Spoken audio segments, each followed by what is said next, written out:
Now, as we can see, it's winter, it's cold outside, so what better time to start saving energy and, perhaps more importantly, if you're feeling the pinch, money.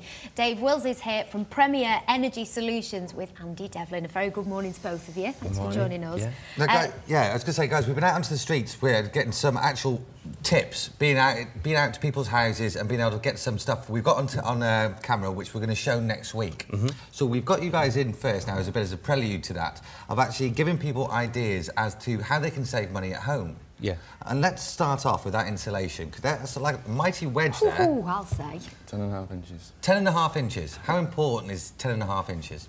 It's extremely important. Yeah? Definitely, yeah. Now, this is insulation, isn't it? And I admitted to you guys a little bit earlier, I'll hold my hands up, and I imagine this might be the case with other people as well at home if they're as silly as I am. I have no idea if I've got any insulation in my loft. Well, if you just ring up, you can have a surveyor come down, they'll check everything out.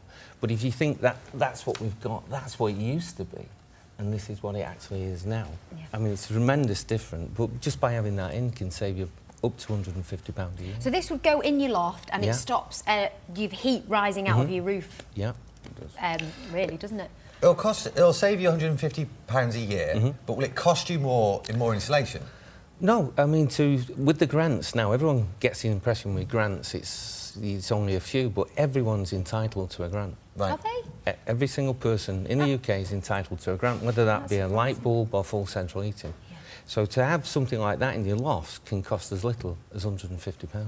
What are the main reasons then, Andy, that people might swerve this? Is it because there's this preconceived idea that it might be expensive, it's too faffy, it's not really going to save me that much money? Yeah, I think that's up to us really, but obviously all heat rises, so it is more important, obviously, if all your heat is rising through your floor into your loft, it just hits your loft, hits the cold air from outside and it just disappears. So it's a constant flow of heat.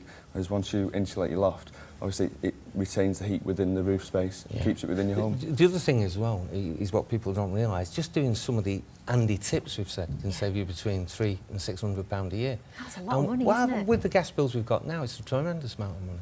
And it's simple things. I mean, we was talking before, like some of these old wives' tales are very, very good, like closing your curtains.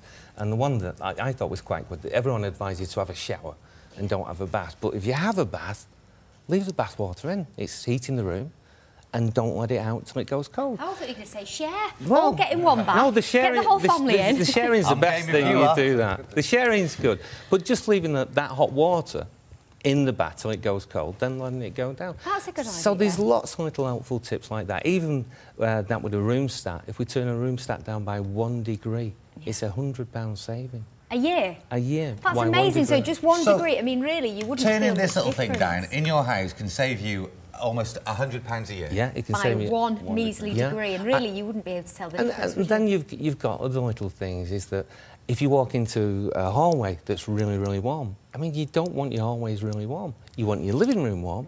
You want about 17, 18 degrees. So you don't need lots of heat in the rooms you're not living in. So little things you can do, even just at night, closing your curtains, and they're all things that keep the heat in. But if you do all the things, and you'll see on the tips on next week, that it can save you between £300 and £600. Now, fellas, I want to ask you about the radiator taps, because these things always bemuse me. Right. Because I always turn in the wrong way, or this way, or I think, you know, it's not warm, it's not right. Everyone gets confused over this, especially my wife. so these are air stats. Even though they're fixed to the radiator, they're air stats, so they'll sense the temperature of the room. So once you've got a number that you're happy with, leave it. You don't have to keep turning it up and down. It only comes on and off. If you set it at 3, it doesn't mean it's going to go on medium. It senses the temperature of the air, and if you get a happy temperature and you think, number 3 or number 4 is right for me, just leave it set at that. You don't have to keep turning it up and down. Will that change from room to room, then, as you mentioned about the hallway, perhaps if you're getting a draft from outside? Again, if you're in a hallway, I mean, I'd recommend, it's up to everyone else, ours are down to like 2 and 3, bedrooms 2 and 3. If a room we're not using, it'd be 1 and 2, because we just need to take the chill off it. But with these, they're excellent to go round and just check what temperature you find suitable in your room. The higher the temperature, then, does that mean more money that we're spending on heating that particular room? Yeah, everything you do. But like I'm saying to you, you want more heat in your living room. You don't want that same heat in your hallway. Yeah. It's a passageway between rooms, so you wouldn't want that heat there. So it's a question of being sensible in what you're doing with the heat. OK, now these energy efficiency light bulbs, Andy, we're all being told that we should have these in our home. Now, I'm going to be honest with you now, I've actually looked into buying these, gone along to the shop, thought a bit more expensive than your bog standard, so I won't bother. Is that false economy? It is really, yeah. I mean, it's going to come a stage where you're going to have them.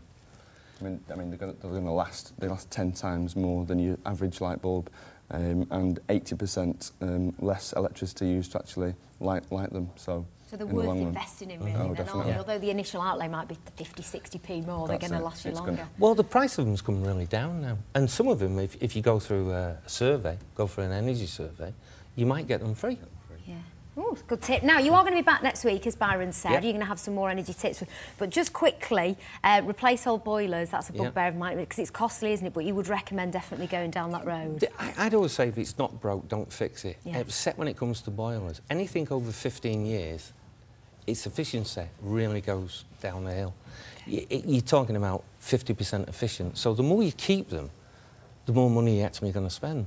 So when your boiler's reached its lifetime span, it really is a good look to see what you're changing, especially with the new condensing boilers now. But that must be the most expensive thing of all when it comes to energy saving, is getting a new boiler.